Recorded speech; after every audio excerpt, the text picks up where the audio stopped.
ঝটপট এই নাস্তাটি আপনারা তৈরি করতে পারবেন খুব অল্প সময়ের মধ্যে ঘরে থাকা কিছু উপকরণ দিয়ে।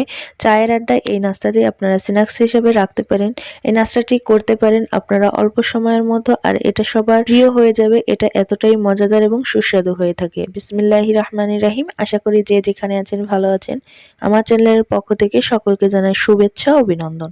চলুন আমরা শুরু করে নেওয়া যাক কিভাবে এই নাস্তাটি তৈরি করেছি। প্রথমে আমি কিছুটা পানি ফুটিয়ে নিয়েছি, তারপর হাফ চামচ পরিমাণ হলুদ গুঁড়া, কিছুটা লবণ দিয়ে এটাকে একটু ভালো করে নেড়েচেড়ে মিশিয়ে নিচ্ছি। তারপর 1 কাপ পরিমাণ এখানে ফুলকপি দিয়ে দিয়েছি। ইতোমধ্যে বুঝতেই পারছেন যে ফুলকপি দিয়ে এটা কিন্তু আমি আজকে আপনাদের রেসিপিটা করে দেখাবো।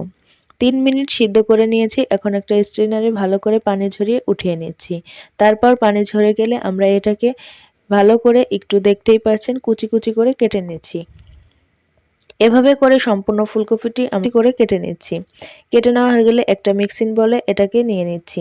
দেখতেই পারছেন এখানে কিছুটা কাঁচামরিচ কুচি দিয়ে দিচ্ছি, যার যতটা ঝাল প্রয়োজন আপনারা সেই অনুযায়ী দিয়ে নেবেন। হাফ চামচ পরিমাণ দিয়ে দিচ্ছি গরম মশলা গুঁড়া, আর দিয়ে দিচ্ছি এখানে কিছুটা হাফ চামচ পরিমাণ রসুন পেস্ট, আর দিয়ে দিচ্ছি স্বাদ মতো লবণ।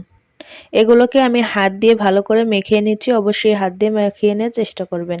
1/4 কাপ দিয়ে দিচ্ছি বেসন, 1/4 কাপ দিয়ে দিচ্ছি ব্রেড ক্রাম্ব, একটা ডিম ভেঙে দিচ্ছি। দেখতেই পাচ্ছেন আমি হাত দিয়ে এটাকে এখন ভালো করে মেখে নিব। ভিডিওটা ভালো লাগলে অবশ্যই ফ্যামিলি অ্যান্ড ফ্রেন্ডদের সঙ্গে শেয়ার করবেন। আশা করি এতে আমার কাজ করার আগ্রহতা বাড়বে। ধন্যবাদ। দেখুন হাত দিয়ে ভালো করে মেখে নেওয়ার পরে সবশেষে এখানে দিয়ে দিচ্ছি ধনেপাতা কুচি। এই নাস্তাটি তৈরি করতে যতটা সহজ, খেতেও কিন্তু ততটা সুস্বাদু। অবশ্যই একবার বাসায় ট্রাই করবেন, না হলে বুঝতে পারবেন না।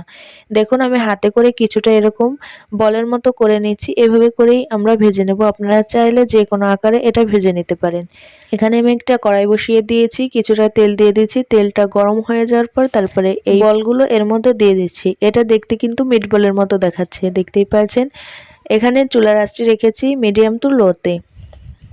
এই আঁচেই আমরা এখানে 10 মিনিটের মতো করে এটাকে ভেজে নিব। দেখতেই পাচ্ছেন আমি 2 থেকে 3 মিনিট পর উল্টিয়ে পাল্টিয়ে ভেজে নিচ্ছি। এখানে যারা এখনো আমার চ্যানেলটিকে সাবস্ক্রাইব করেননি, ভিডিওটা ভালো লাগলে অবশ্যই সাবস্ক্রাইব করে দিবেন। পাশে থাকা বেল বাটনটি প্রেস করে রাখবেন, যাতে করে নতুন কোনো ভিডিওর নোটিফিকেশন পৌঁছে যায় আপনার কাছে সবার আগে।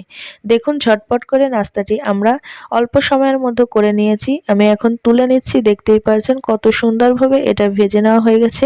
বিকালে চায়ের আড্ডায় এই নাস্তাটি আপনারা একটুখানি সসের সঙ্গে পরিবেশন করতে পারেন। এতক্ষণ সঙ্গে থাকার জন্য আবারও ধন্যবাদ জানিয়ে আজ এখানে বিদায় নিচ্ছি। সকলে সুস্থ থাকবেন, ভালো থাকবেন। আল্লাহ হাফেজ।